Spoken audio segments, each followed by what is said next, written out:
this going. Good morning, President Roderick Walker. Good morning, Matt. Good morning, GPAR family.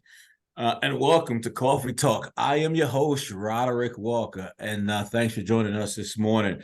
And on this episode, we will be spending some time talking with City Councilman Brian O'Neill out of the 10th District. Councilman O'Neill, thanks for joining us this morning. And with no further delay, like just really just jump right into this here. If you could spend some time, introducing yourself, telling us what was your path to City Council, and what committees you serve on, and what spectacular section of the city do you call home? Okay, well, first of all, I grew up in Port Richmond when it wasn't Fishtown adjacent. Fishtown and Port Richmond used to fight over which was the better low-end neighborhood. Right. Don't tell me I live in Fishtown. It's fighting words, and vice versa.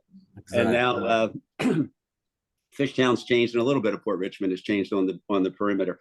But I moved up to the far northeast when I got married when I was 20.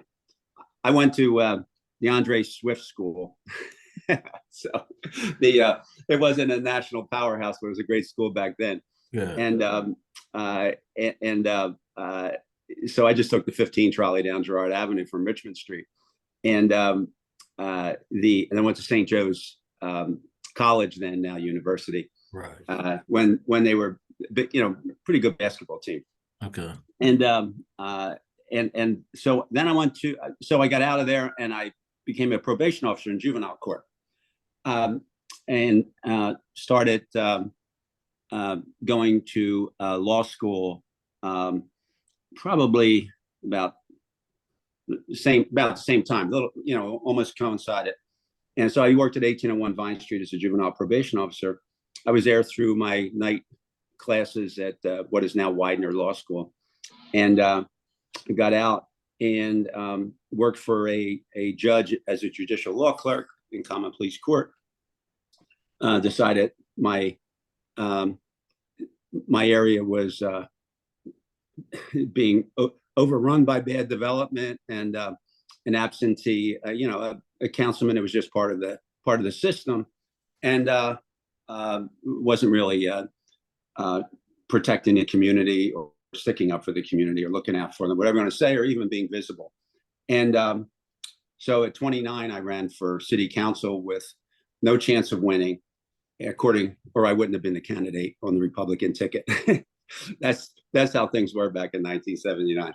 Okay. I was being groomed for later, and so I won by a very close margin, and decided that was never going to happen to me. What happened to my opponent in that election, the incumbent? He was a two-term incumbent. Okay. So I'm in my 11th term, finishing up 44 years doing it, and enjoying it immensely. I love the job. It agrees with me. I agree with it, and I think I do it really, really well. And I get better every day rather than worse. And the spirit and I go door to door. So to give you an idea, I'm 73.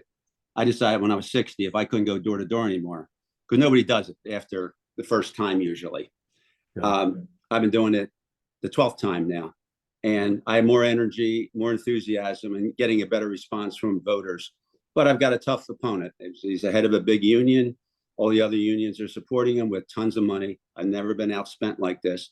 So it's a challenge, but I'm up for it. And I can walk through the committees. I chair the technology committee. I've chaired it for quite a while. It's not a big committee. It has some important things when there's something involving Comcast or Verizon, but I'm also chair of Labor and Civil Service. That has more to do with the fact that we ran short on members when everyone, and Council President Clark had enough confidence in me to put me in charge of Labor and Civil Service. I sit on rules. I'm somewhat of a zoning zealot, zoning expert, whatever. I'm the only one in council that seems to really realize how important zoning is to a neighborhood, and the appropriations. And they're the ones that there's basically 4 committees that really are the in descending order. I think rules is first. Some people think finance. Appropriations, though, is very important because it's the mid-year transfers, and when you get to do things during that, and then public property gets a lot of big bills because the city owns all the buildings we have, and whether it's a police district or water department or whatever, they're all actually owned by Department of Public Property. So the committee work's important. It's a learning experience. I try to tell my new colleagues, get on streets, get on public property. You're going to learn a whole lot about how the city really works that you will never learn otherwise. Yeah. And I try to I've kept very good relations with I'm the only Republican in the council now, but I've been the only district Republican. So I have to deliver as opposed to the other, and having not that responsibility as an at-large. So I have really good relations with all my colleagues, and I support them. I try to help them, let them know that they're all fairly new, and I'm here if they need some advice, they just want to talk through something, and or if they're not sure of something. That and I try to keep good relations with my local realtors like Jack Malloy, who is on the screen right now. And Jack has been a special resource for me and a friend, and my legislative director, Bobby Yurkov, who does so much more than just legislative director, but that's his title. He's one of my right arms. I have 2 right arms, Alice Udovich and Bobby Yurkov. It's one of the reasons I can keep running for re-election. Okay. And just to give you an example, because of Jack, and also having been in this area so long, my problem apartments, for instance, are when I started out, they were the apartment buildings. There was way too many of them. They were built when zoning was bought and sold in the Northeast because it was farmland, and Society Hill was. This is stuff I learned after I got in. Society Hill was making a lot of big money developers upset. And they said, you can do whatever you want up in the far Northeast. It doesn't matter. And then the politicians, were really selling zoning and things at that time. And but one of the things was that a lot of, as the row homes, as they called them back then, when they were $10,000, now they're townhomes because they're $300,000 or more. They would sprinkle in duplexes on the end of the rows, and sometimes a whole row of duplexes if it was on a street that had traffic or something. And it was seen as a really good thing because it was a way for somebody who couldn't afford the house to live there and have mortgage. Usually their mortgage paid by that at that time in the 60s, paid by the renter upstairs or downstairs. Right. And the apartments were all the problems because there were too many of them, so they were letting anybody in they wanted. They're letting Section 8 in, when Section 8 was just running rampant without any control or anything back then. So apartment buildings were the scourge. Now, apartment buildings are big investments. I haven't had any built since I was in office because there were so many of them. Now, they are not a problem. They are too important an investment and too high an investment to let people in that are going to destroy them or destroy the neighborhood, whatever. The duplexes have become the scourge. all those young people in the 60s that bought it, they live in the suburbs or they're dead now. You know, Right. We just have investors who have portfolios. They might be in Mantua, some of them, and they see a cheap duplex. They throw it in up here, but they'll have 50, 60, 100, and they may not even live in the city or the area, but they have somebody managing their investment. So the old absentee landlord, and often the landlord that doesn't care. And they're on residential streets with nice homes and all that. But one thing that stands out, and Jack is an example of this, Jack Malloy, is that because I knock on a lot of doors, and as I go down and I see the duplexes, you can pick out the owner occupieds. Mm-hmm. They're the nicest, usually the nicest property on the block, house or duplex. And you don't have to worry about their tenant because they live there with that tenant. And there's a lot of them. There's a lot of them because of the way the area was built in the far Northeast. So I made sure that when the homestead was put in, that the homestead, half of that homestead goes to the owner if they're living there. And then the city came up with the trash fee for commercial properties and said duplexes are part of those commercial storefront properties. And it started at, I think it was $300, $150 for each unit. I insisted and was successful in getting half of that knocked off because that owner is living in their own home. Then when they raised it to 500, because under the regulations, they can do that. I said, wait a minute, that's enough. I said, 500? Okay. We have, who knows how many single homes that are being rented in the city. Right. All over the city, but many too many for the city because they don't inspect every year and all that to really, and they're scourges on blocks. You know, I have family members on blocks that used to be everybody owned the house. Now some investor buys it. You don't know how many people are in there. You don't know there's trash away. They put out their trash. It's all over the place. I said, why are the single homes, their investments, their commercial properties, why are they not paying this? I asked them for months to get me that list, right? And I'd say, maybe we can reduce it to $50 or $100. There's so many of those.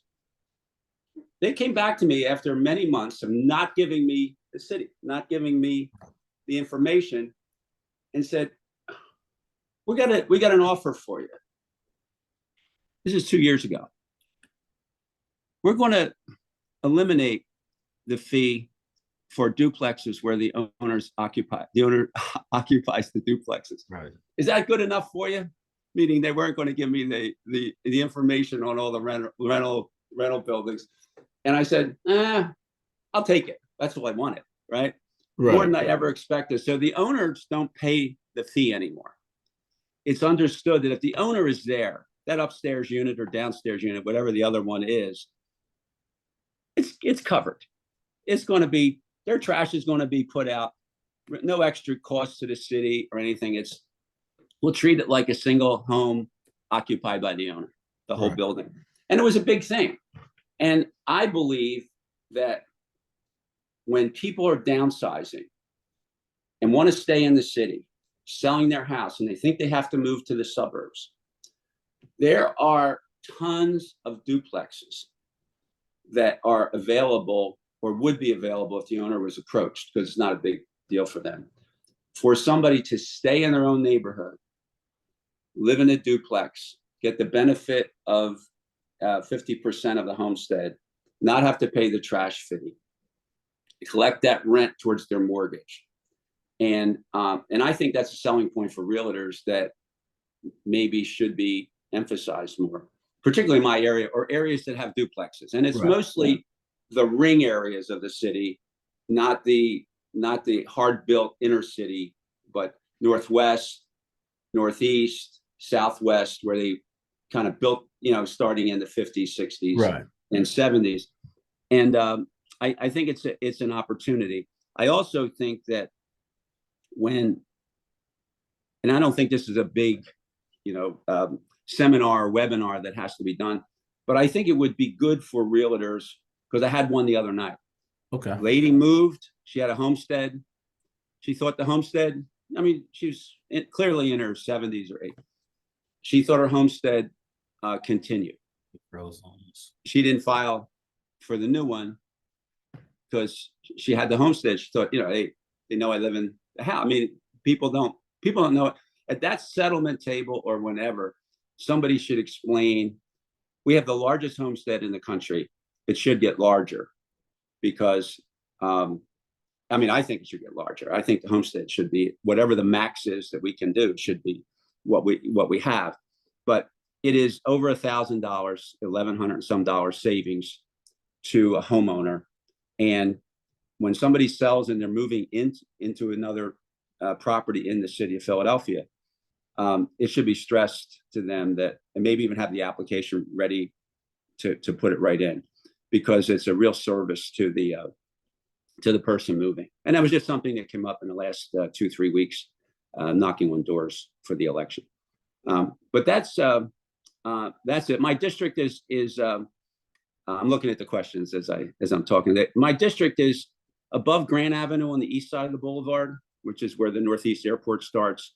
Highly built in the 60s and early 70s. The way I was describing, west side of the boulevard, I go down to Cotman Avenue. I have everything: Somerton, Bustleton, Roynhurst, Fox Chase, and the upper part of Burholm. But it's a solid line west of the boulevard, north of Cotman. That's my district. And then on the east side, north of Grant. The public safety, quality of life, they're real high on my agenda. And we have a police problem. We got a DA problem. It's pretty obvious. We don't discuss. I have nothing to do with the DA, but it's killing us. And we have a police problem because the city doesn't seem to be interested in hiring police officers, just making the job look so bad, the optics of it, that no one wants to do it. And so you have to recruit. You have to recruit heavily. And the city hasn't been recruiting at all. So this year, I was able to put $4 million in the budget specifically for police recruiting, training, any other things that were needed for hiring. And it's unprecedented. And we're going to see how it works with the new mayor coming in, who I think will take the bull by the horns on that one, because it's that important and we're that short on police officers. Rental properties, I've been against. I can give an hour talk on rent control. I will never vote for rent control. You'll throw me out of office I would leave office before I would vote for rent control if I had to. I just think it's a disaster. I think it's government overreach to the point where it shouldn't even be discussed. I think it's bad for everybody except the person that's going to take advantage of it. Taxes, I don't like real estate taxes. I don't like real estate tax increase. I think we have to pay them, but I don't think we want to lay the blame for everything on that because we've raised the wage tax so high that we're going to make up for it with the real estate tax. The biggest problem we have with the real estate tax has been that we have the state telling us that we can't charge a higher or have a higher rate for commercial industrial, which is usually in every other city we compete with 2-3 times what it is for single family residential, and because of the uniformity clause. So somebody's looking at an office building, looking at a shopping center, looking at an industrial building, and they're looking at it somewhere else. They know they have to pay more than the residential rate, except in Philadelphia. So we can't, the state controls that. We can't do anything about it. On the office building part of that, though, so that's why people want to, I mean, that's why it's harder to push the wage tax down real quickly or by a lot at one time, because of the impact. We can't make up for it with what usually is a higher rate investment properties.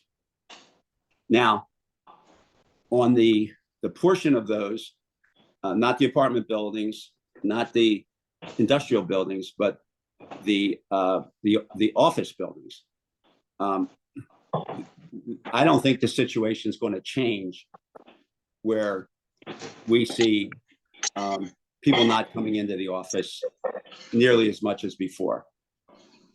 I think, some of that's just going to be permanent. And cities that have this is where our bad fortune becomes our good fortune.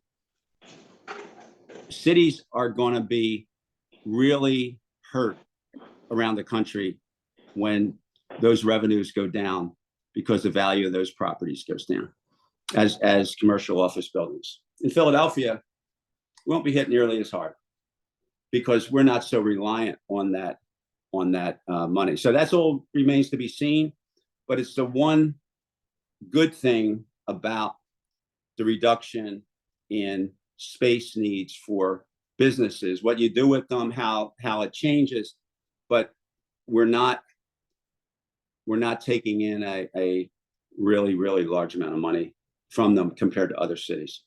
And residential rentals, as I said, I find them to be problematic because they tend not. I think the city should, and if I'm around next time, I didn't realize that we're one of the only cities that doesn't inspect rental properties once a year, and it's a best practice apparently that we have turned into a worse practice. Coming back to the city post-pandemic, I don't know exactly what the city can do except make sure their own employees are coming back. We have a lot of employees that are virtual, and a lot of big companies that are virtual, and it's hard to urge companies to bring people back when you have a lot of virtual people of your own. And the city doesn't seem to be too focused on this at all. Wage tax, I think we should be more aggressive in our lowering of the wage tax. And how we do it, I just don't want to lay it on homeowners, because the wage tax was created because of the high ownership in Philadelphia, homeownership rates, and the fact that many people get on fixed incomes, and you want to keep them as homeowners and make the taxes affordable. So that is something that I think is we have to keep reducing it. I mean, Mayor Nutter stopped the wage tax reductions for 5 years. Mayor Kenny, I think, stopped them for 3 years. We always have to. It should be a given. We started these reductions in the middle of Mayor Rendell's 2 terms. That was almost 30 years ago. We're still pretty high because of how small the reductions are, and even people fight those. The couple of our mayoral candidates, and think that it's just taking money from millionaires or giving millionaires money, and it's actually the average person that makes out in it, and the economic development impact is where we're more competitive is more than make up for the little reductions that we do each year. Sprinkler legislation, I haven't paid much attention to it. I think it's going to get worked out with the fact that it's been around so long. I think the people that are looking for exemptions will get it, and so I do follow it peripherally, but not it's not high on my agenda because I don't have the issue in my district. But it seems like there's progress being made and nobody's in a hurry to rush it, which is a good sign anytime there's legislation that like that. And affordable housing. Councilman, can I ask you a question? I'd just like to pivot briefly. Ask you a question. So there was and thank you for the update. I mean, this is good quality information, and we appreciate that. But I want to pivot. We talk about quality of life in the city and in our neighborhoods. And I know in 2017 there was a program that celebrated its 15th anniversary, the CLIP program, Community Life Improvement Program, and I believe former Mayor Street initiated that program some years back. But can you talk and share some thoughts about the program? Is it still in existence, and how is it being administered in your district and across the city as a whole? Well, I can't speak for the rest of the city, although my understanding is, and let me give you the history because I was in the middle of it. Thank you. Joan Krajewski, who represented the 6th district, now represented by Mike Driscoll. It's right below me, runs along the river. On the all on the east side of the boulevard, between the boulevard and the river. Mayor Street's big proposal on the bond issue was $400 million or so back then, 25 years ago, was NTI, Neighborhood Transformation Initiative, where he started with taking all the abandoned cars off the street and different things. So we had a vote for this $400 million bond issue, Joan and I, and we both had a pretty good relationship with the mayor at that time. And we said, hey, we can't vote for this. We got nothing in this, everything you're doing, it's not our districts, So Mayor Street come up with the idea that, and he had a presentation. He showed pictures from the 1940s of what neighborhoods look like that now were really bad. Right. And he said, if we had done this, if we had, kind of a broken window theory and got on top of things quickly, we could have done it. So we're going to do it in the 6th and 10th districts. As Joan came up with a staff member of hers with the idea of calling it Community Life Improvement Program. So the acronym was CLIP. It was great. Right. So I gave Street the credit, Joan the credit for naming it, and it because it sticks with people, because CLIP has multiple meanings, for that. So the after a while, everybody, people in council weren't there for NTI and all that. They said, hey, about this CLIP program, you got it up here. We don't have it in. Michael Nutter wanted it in his district. He wasn't going to get it because he and Street were not. Right. But the and he was pretty far away from Northeast Philly. So and now it's become citywide. Same person runs it. We don't fund it enough.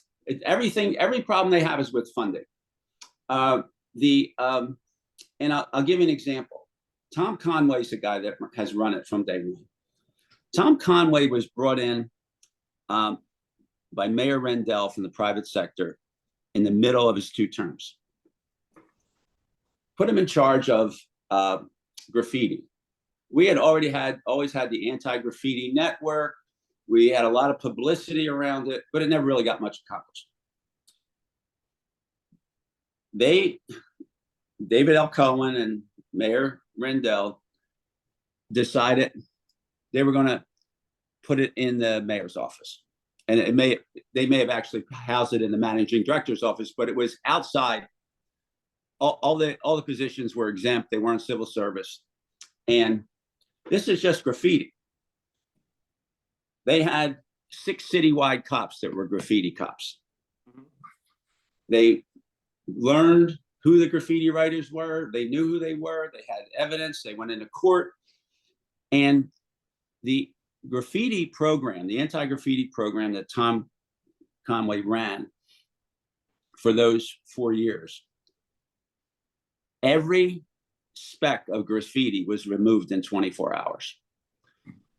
He would hire people, a lot of them ex-homeless people, ex-offenders, and you got paid by the hour.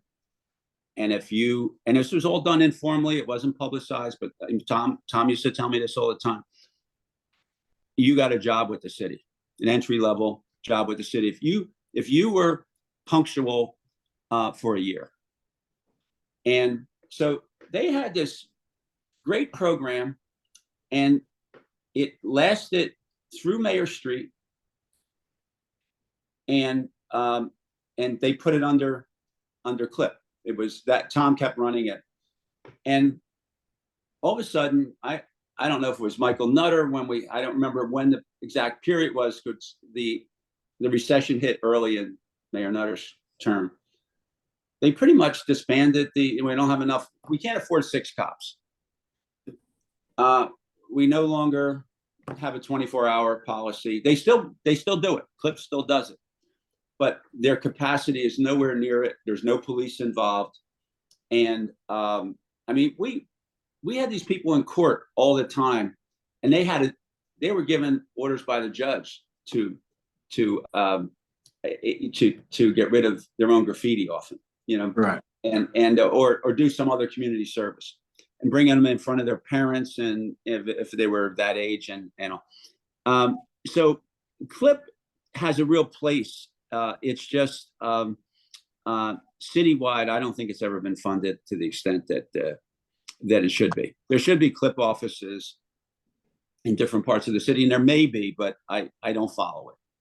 But I know that the original district office is still there, or their home office up in the kind of northeast, like around Frankfurt Avenue and Pennypacker or something. Somewhere up, pretty far up in the on Frankfurt Avenue in the far northeast. But I do know they operate citywide. I just don't know what the extent is. But it's a great program. Mayor Street may not have been the best mayor from a PR standpoint. Okay. But he knew the city inside out. Trains ran on time. He didn't get any credit for it because he didn't have the best public relations. He wasn't even interested in public relations at the time. And but he between the 16 years between Mayor Rendell's 8, when John was council president, and the best 16 years the city's probably ever had in terms of running the government, running it efficiently, not raising taxes, and coming up with programs like reducing, even gradually, the wage tax, things like Clip, things like NTI, and so we have had a string of losses since then with our mayor's office, and hopefully that'll bounce back after we've just had the following 16 years with Nutter and Kenny. It's almost Right. over, and hopefully the next mayor, who will most likely be Sherelle Parker, but even if it's David, will be where we start over again, where we were back in '91. What can we do as the real estate community to help bring awareness to the Clip program? Any suggestions? I would, what I would do? I'd ask. Tom Conway is the most engaging guy you'll ever. He's available. He's old school in terms of just honest, hardworking, gets his people. He knows. He kind of really knows everything about what his organization's doing. I would ask him to come in. It might be good to have him come in and talk to you during this time in between, which is really in between the two administrations. Okay. Because who knows what Mayor Parker is going to do, and it might be something that, based on what you learn and decide after your meeting with Tom, that you make a recommendation as a group. Okay. Pretty important group. And the one thing about Sherelle Parker, she has always been an advocate for what she called middle neighborhoods. Mm-hmm. And my whole district is middle neighborhoods, and pretty much hers was too, and Marion Tapio before her. So that might dovetail nicely with Okay. you learning more about it, particularly the citywide part of it, and then being able to talk to them about, what could you do if you have more funding? How, if you, in a perfect world, how much would you need to be more effective with this, Yes. And yes. we know one place they can't afford to operate, which is Kensington, but we're spending a fortune on cop sitting in cars that should be doing police work in those middle neighborhoods. Exactly. And just for their visibility, but nobody does anything. Okay. Yeah. Right. So anyway, just an idea. No, thanks for sharing that. We appreciate it. And Councilman, we're coming up on the hour, and I want to be respectful for the time, for your time and the time of the room. So I'd like to ask you about your goals, legislative goals for the upcoming session. I've been a little more focused on getting reelected. My upcoming session is usually anything that will help my district or will help my district and the rest of the city. I can't off the top of my head think of something that I can't wait to do the first day back. Right. But but I've never had that I kind of don't think in those terms. If something comes up, I get committed to it. I dive in and stay with it. And so probably spending a lot of time with the new mayor and sharing ideas, sharing things that have worked in the past, things that haven't. And because I spent time with Mayor Nutter and Mayor Kenny after the primary, even after the general, and tried to tell them the Rendell Street story. And both of them had actually been there for it. Well, they weren't friends of Mayor Street. They were friends of Mayor Rendell. And neither of them came close to following any of those blueprints that were out there for how to do this right and do it successfully. Totally ignored. And I think I have a shot with the next mayor of getting a better hold on that. I'm more concerned with that than anything else, and just making sure that I continue to be effective in my district, watching it, being visible, available, and on top of things. No, that's good. No, that's good. Thank you. And so far, we've enjoyed your time this morning, and you've done an amazing job in your district, and we look forward to having you reelected. We like to open it up to the room. So if there's some questions that folks can put in the chat, Matt will read those questions, and we get a response. And while those questions are going into the chat, Councilman, I'd like to close out with my speed round. To take an opportunity to get to know you better, not so much work, right? So I'll shoot you a few questions here. Share with us hobbies that you're engaged in when you're not working and taking care of your section of the city. Actually, I don't have any. If you traditional hobbies, I don't have time. Okay. It used to be I really like wine. I really like food, but when I decided at 60 if I was going to keep doing this, I had to be in better shape, run up and down doors and everything else. I've changed my focus on that. I still like wine, but now I like a half a glass instead of a half a bottle. And red or white. Yeah, both. But red, if they're good red, is you can't beat a good red. But I think there's more good whites out there than good reds that you can afford. Okay.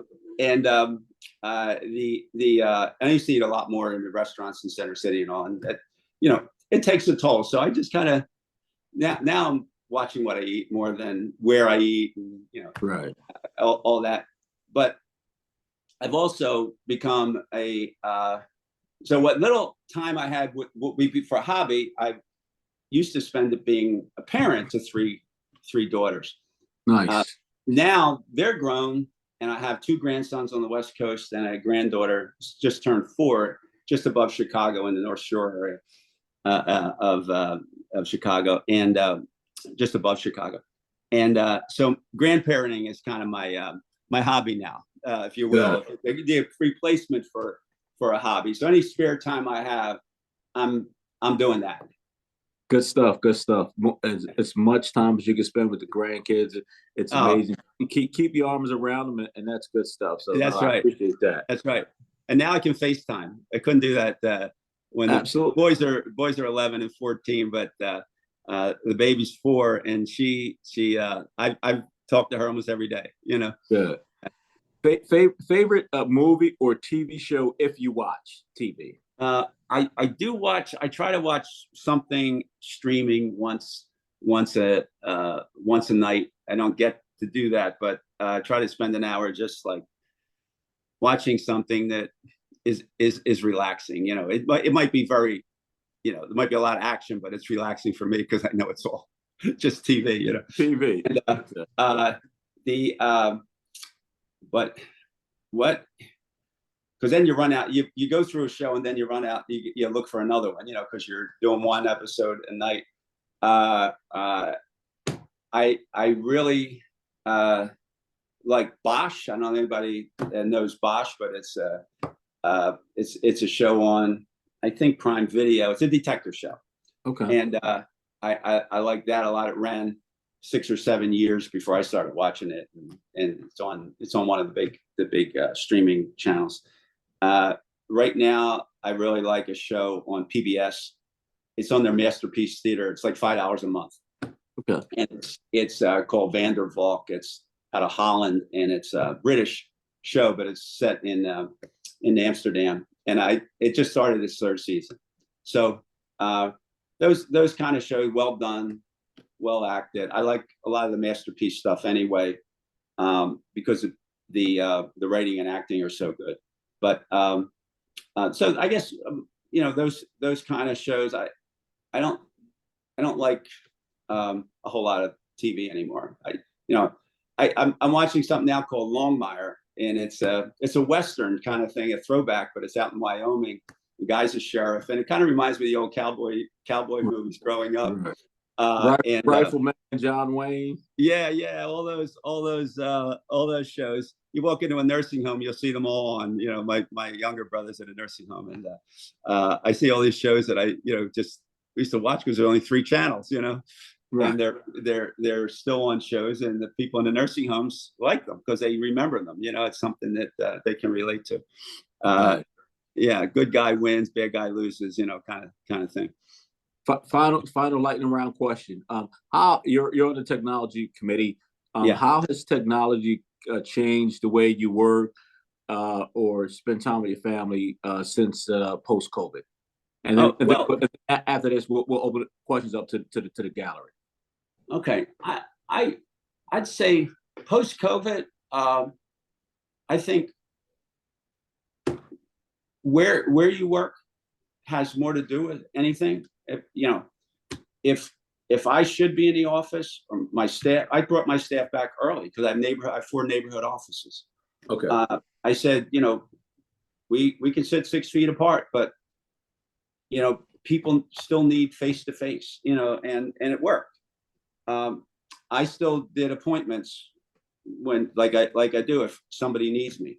All my meetings became virtual, so it wasn't allowed to be in person, but I prefer in person, but the ability to do, it's a lot more efficient to do a lot of things virtual. And if it weren't for COVID, we wouldn't have discovered that yet.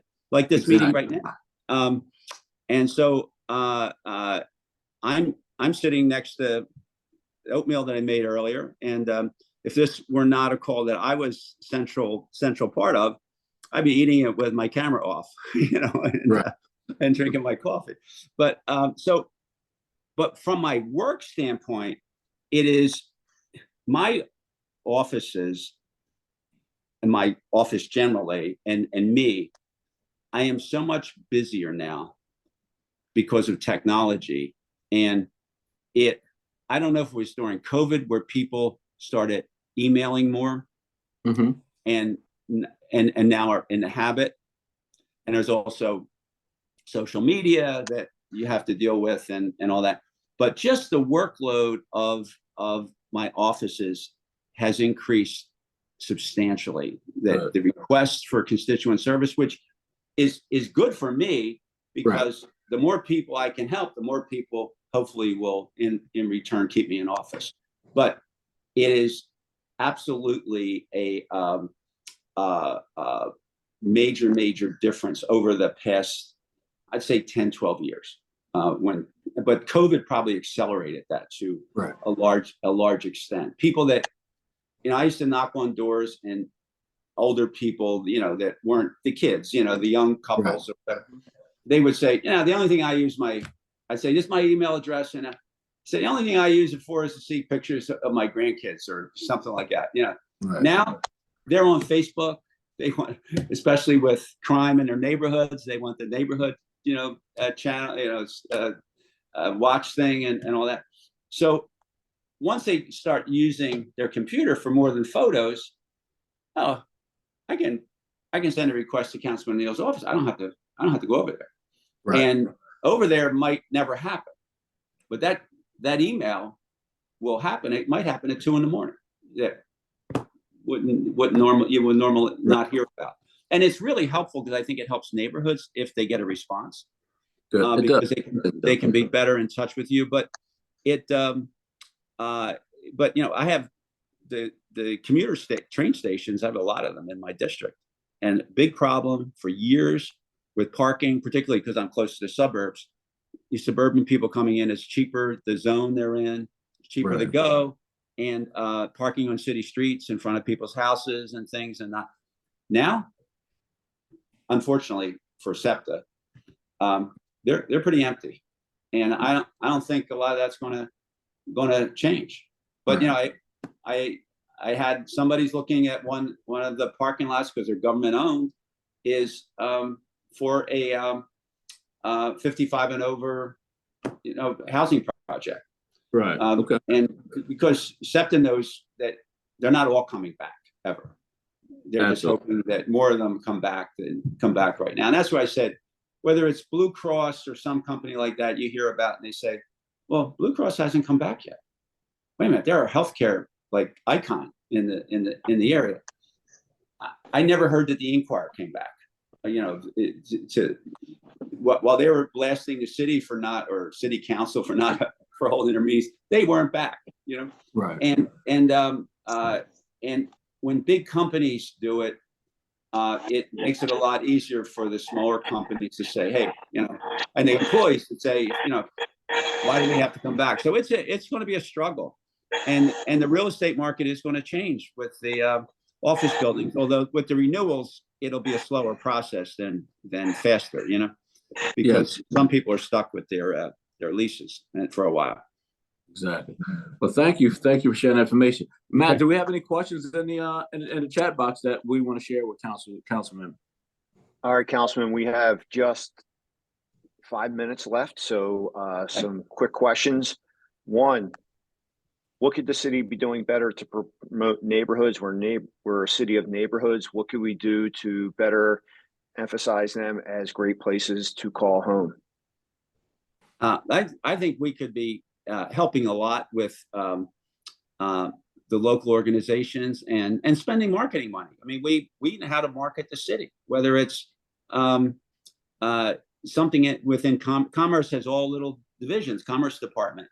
And again, this you're talking about the middle neighborhoods, as I think Mayor Parker will keep talking about if she's elected. And we